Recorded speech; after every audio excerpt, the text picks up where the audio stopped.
80%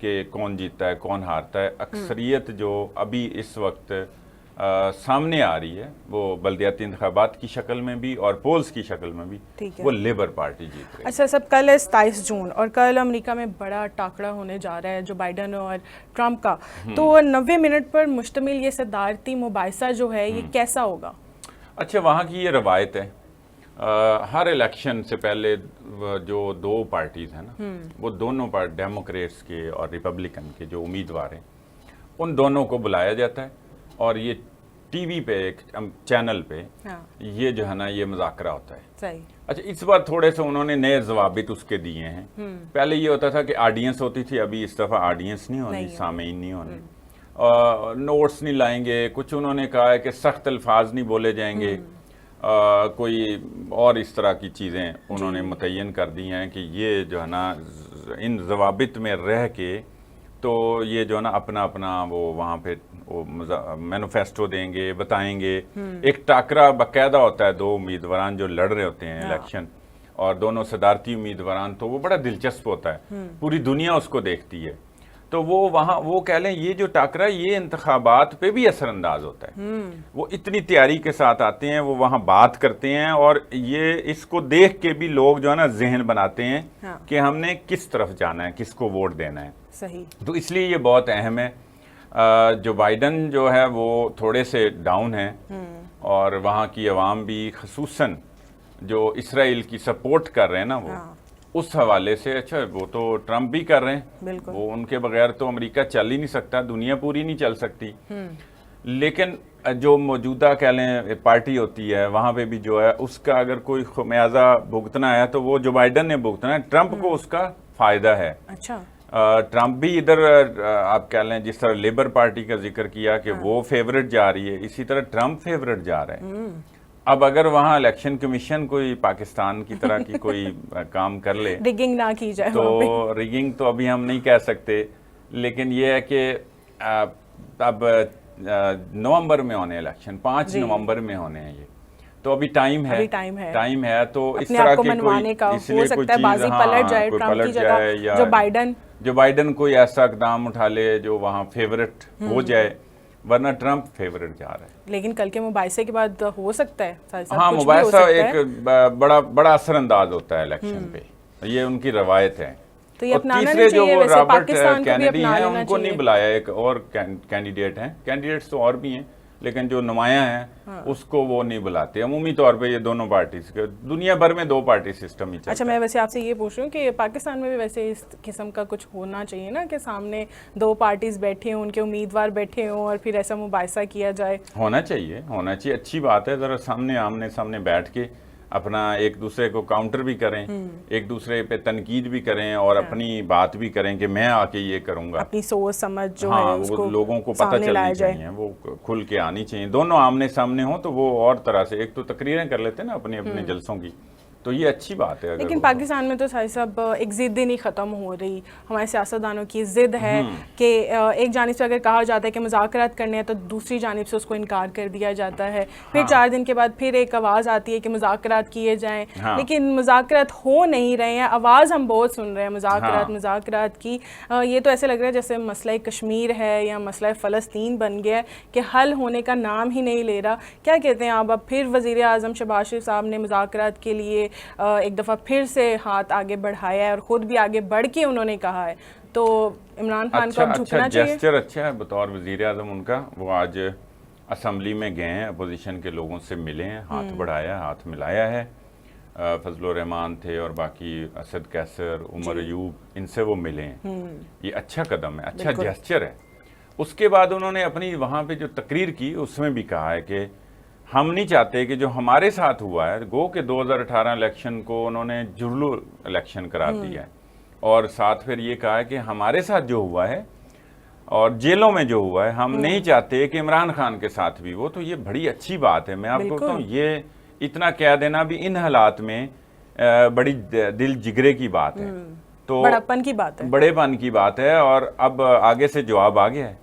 انہوں نے کہا ان کا تو چونکہ ملجا و ماوا, مرکز و محور عمران خان ہے, وہ کہتے ہیں کہ عمران خان باہر آئیں گے تو پھر ہم مذاکرات کریں گے. ہاں بس وہ باقی عمر ایوب نے سیدھا جواب دے دیا، سیدھا کہہ دیا ہمارے وزیر اعظم باہر آئیں گے تو ہم وہ مذاکرات ان کو کریں گے۔ وزیر اعظم کہتے ہیں، ابھی بھی وہ وزیر اعظم کہتے ہیں اور اسمبلی میں بھی بیٹھ کے یہ کہتے ہیں۔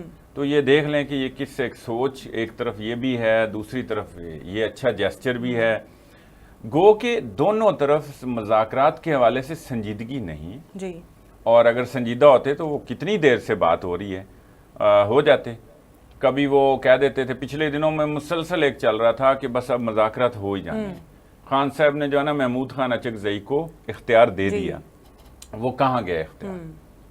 میں نے کہا تھا کہ چونکہ خان صاحب کا اگلے دن کا تھوڑا سا چینج ہوتا ہے ذرا بیان اور 4 دن بعد موقف، چینج ہوتے ہیں، تو وہ پھر بات آئی گئی ہوگی۔ محمود خان اچکزئی ان دنوں ان کو پورا اختیار بھی مل گیا، وہ بات بھی کریں گے، اور پی ٹی آئی کے بانی نے بھی کہہ دیا، وہ بات ہی ختم ہوگی۔ اگر وہ کوئی ہڈن ہو رہے ہوں تو وہ تو پھر اس بارے میں کچھ نہیں کہہ سکتے، اور وہ تو ویسے بھی ہوتے رہتے ہیں، وہ چلتی رہتی ہے بات چیت اداروں کے درمیان، اور سیاستدانوں کی آپس میں بھی ہونی چاہیے۔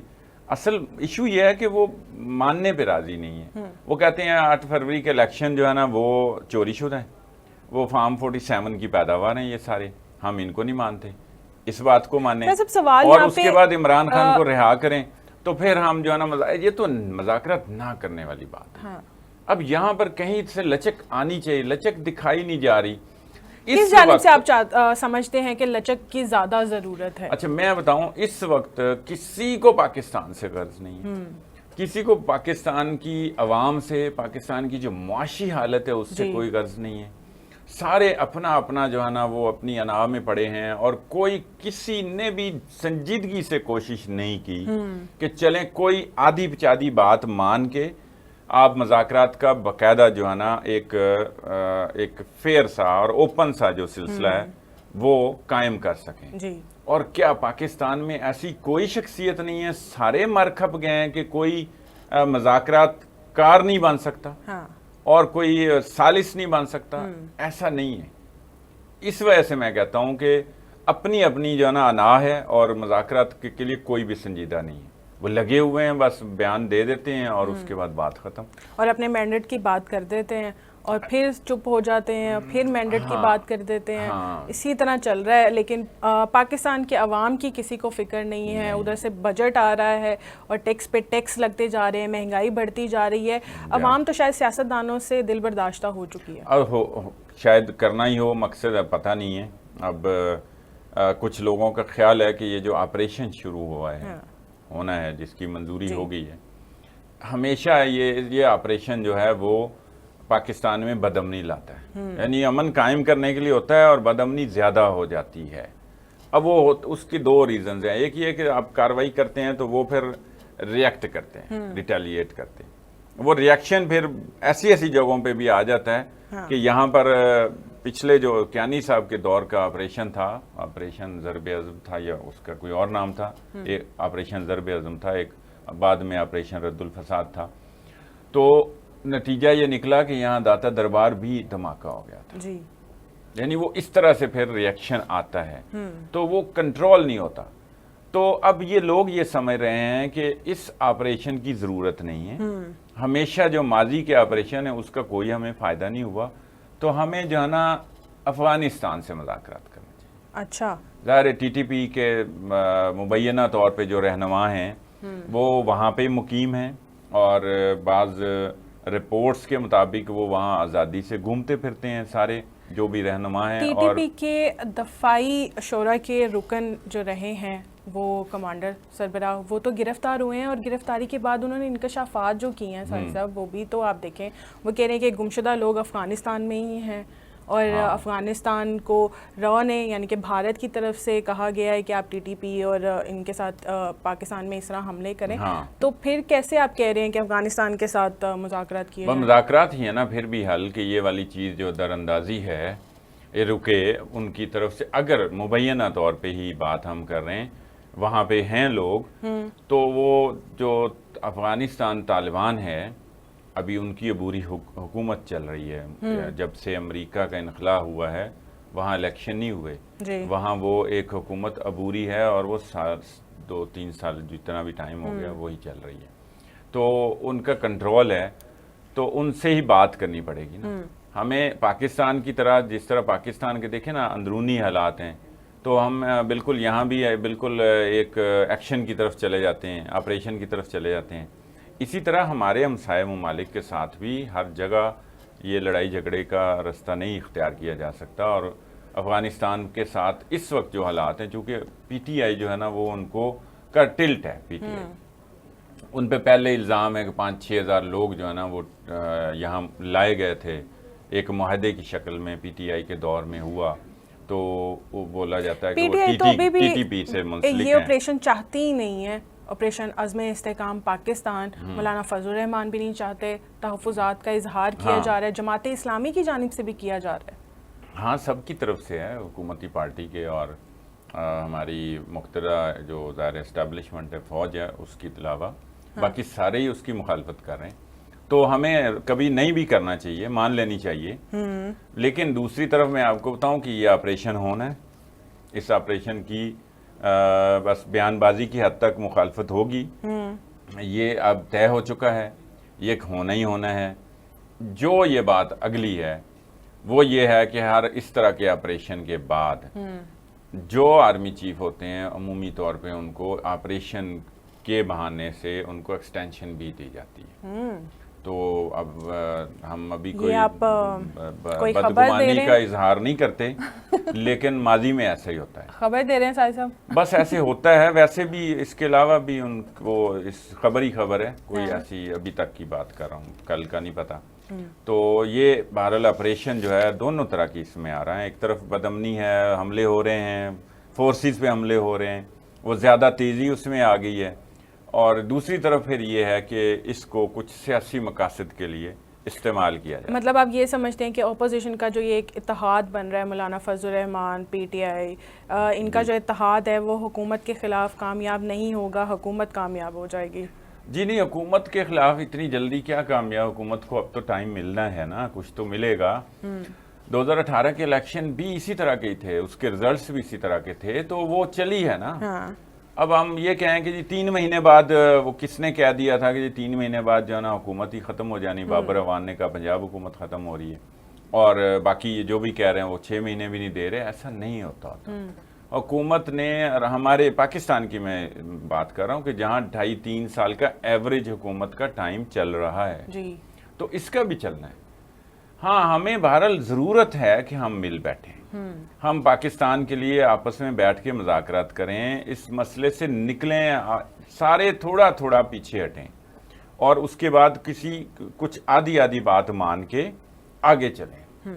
ہمارا یہ سر باقی تو پارٹیز مل رہی ہیں، جیسے پی ٹی آئی، مولانا فضل الرحمان، یہ آپس میں بیٹھ رہے ہیں، بیٹھ کے کر رہے ہیں، اور کوئی احتجاج کی کال بھی دیتے ہیں اور نکلتے ہیں، اور اثرات بھی ان کے ہوتے ہیں، کوئی مثبت سمجھ لیں یا منفی سمجھ لیں. لیکن جماعت اسلامی بھی احتجاج کرتی ہے، وہ بھی احتجاج کے لیے نکلتی ہے، کال بھی دیتی ہے، ریلیاں بھی نکالی جاتی ہیں، لیکن کوئی امپیکٹ نہیں ان کا ایسا سامنے نظر آتا. کیا انہیں نہیں کسی کے ساتھ اتحاد کر لینا چاہیے؟ سیاسی طور پہ وہ ایک جماعت کے اپنی شورا کا جو فیصلہ ہے وہ یہی ہے کہ انہوں نے ساروں کو دیکھا ہے، سارے جو ان کی رائے کے مطابق کہ وہ اپنا سیاسی فائدہ اٹھاتے ہیں، اور جو ایجنڈا ان کا ہے اس پہ کام نہیں ہوتا. تو پھر یہ اب طے ہے کہ ہم اپنے پلیٹ فارم سے ہی لڑیں گے، اپنے پلیٹ فارم سے ہی تحریک چلائیں گے.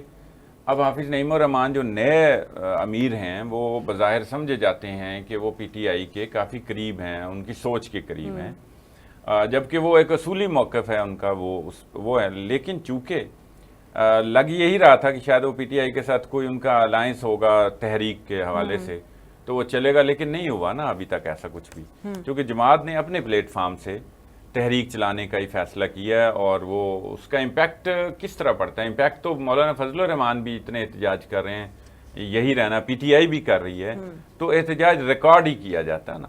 آپ اپنی بات بتاتے ہیں، اپنا احتجاج کرتے ہیں، بتاتے ہیں، قوم کے ساتھ کھڑے ہوتے ہیں.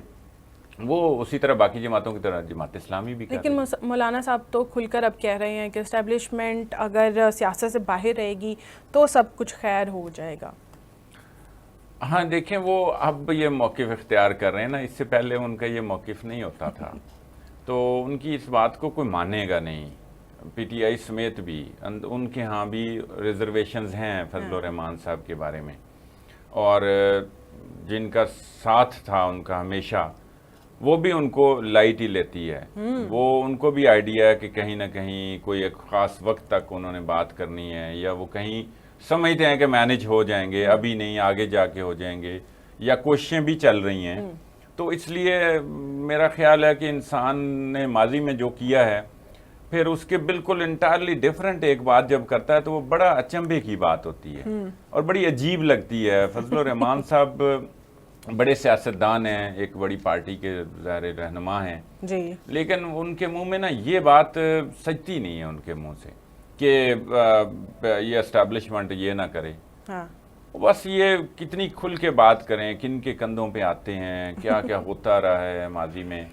تو یہ سارے, میں تو ایون سمجھتا ہوں کہ اگر ہم نون لیگ کو یہ کہتے ہیں تو کوئی پی ٹی آئی بھی کا بھی ریکارڈ کوئی اس سے ہٹ کے تو ہے نہیں. پی ٹی آئی تو صرف اپنے مینڈیٹ کی تحقیقات چاہتی ہے, اور امریکہ نے بھی اب نہیں, وہ مینڈیٹ کی تحقیقات نہیں چاہتی, مینڈیٹ اپنا واپس چاہتی ہے. نہیں, واپس نہیں چاہتی, وہ یہ چاہتی ہے. امریکی ایوان نمائندگان جو ہیں انہوں نے بھی مطالبہ کر دیا ہے کہ جو پاکستان میں انتخابات ہوئے ہیں 8 فروری کو, اس کی تحقیقات کی جائیں. چلیں ابھی اگلی بات کر لیتے ہیں. پی ٹی آئی والی آپ نے ایک بڑی اختلافی سی بات کی کہ وہ کیا چاہتی ہے, وہ میں بتاؤں گا کہ کیا چاہتی ہے, لیکن ہم اس پہ آ جاتے ہیں کہ وہاں پر صرف 7 ارکان نے جو ہے نا اس قرارداد کی مخالفت میں ووٹ ڈالا ہے. باقی پوری کانگریس نے جو ہے نا, کوئی 378 بنتے ہیں آئی تھنک, وہ سب نے اس قرارداد کے حق میں ووٹ ڈالا. جی, تو مطلب یہ ہے کہ وہاں پر یہ رائے پائی جاتی ہے کہ الیکشن جو ہوئے ہیں وہ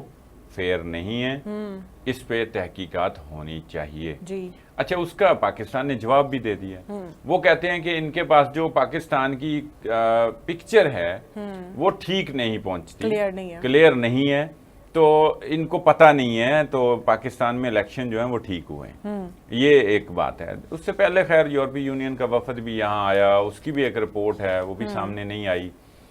اس میں بھی یہی لگتا تھا کہ وہ بھی اسی ٹائپ کی رپورٹ ہے. ہم نے پہلے بھی جب وہ وفد تھا تو ہم نے ذکر کیا تھا. تو وہ ایک ان کی ایک الگ رائے ہے, اوپینین ہے, لیکن جو پاکستان کے اندرونی اگر معاملات کو دیکھیں تو پھر کسی بھی ملک کی, وہ امریکہ ہو, وہ برطانیہ ہو, وہ اسرائیل ہو, وہ کوئی کینیڈا ہو, کوئی بھی اور ملک لے لیں, یورپی یونین ہو, ان کو پھر حق نہیں ہے کہ ہمارے اندرونی معاملات میں مداخلت کریں. پھر اگر ہم یہ کہتے ہیں نا کہ یہ سائفر آیا تھا اور یہ بیرونی سازش تھی, تو پھر ہمیں اپنا اندرونی جو مسئلہ ہے, وہ سیاسی ہے یا وہ کوئی اختلافی ہے یا جو بھی ہے, وہ ہم نے خود حل کرنا ہے. پھر ہم یہ رائٹ نہیں دے سکتے کسی کو. 2018 میں بھی ایسا ہوا تھا. میں آپ کو اس لیے یہ بات کرتا ہوں, کوئی مانے یا نہ مانے, بھئی اس وقت امریکی کانگریس میں کوئی قرارداد پاس نہیں ہوئی تھی. میں کہتا ہوں چلیں 2013 میں بھی ایسا ہوا تھا, تو اس وقت بھی امریکی کانگریس میں کوئی قرارداد پاس نہیں ہوئی تھی. اب یہ جو ہو رہی ہے نا, اب ان کو پاکستان کے جو حالات ہیں وہ ان کو سوٹ کر رہے ہیں کہ یہاں افراتفری رہے. سائی صاحب, ہمیں جوائن کیا ہے بلوچستان سے میر لشکری رئیسانی نے. میر صاحب, ویلکم ٹو دا پروگرام. السلام علیکم. میر صاحب بتائیے گا کہ یہ آپریشن شروع ہو رہا ہے عزم استحکام, کیا حقیقت ہے اس کی, اسے شروع ہونا چاہیے کیونکہ تحفظات بہت پائے جا رہے ہیں اس حوالے سے. دیکھیے, عرض یہ کہ پاکستان 1948 میں بنا, 47 میں نہیں بنا, کیونکہ پاکستان کا 45% حصہ بلوچستان ہے اور یہ فیڈریشن کے حصہ بنا, اور اس کے بعد آپریشن شروع ہوئے. آغا عبد الکریم جو خانقلات کے بھائی تھے, جن کے ساتھ پاکستان کے ریاست نے ایک ایگریمنٹ کیا تھا, اور اس ایگریمنٹ کا خلاف ورزی کے بعد ہی آپریشن شروع ہے.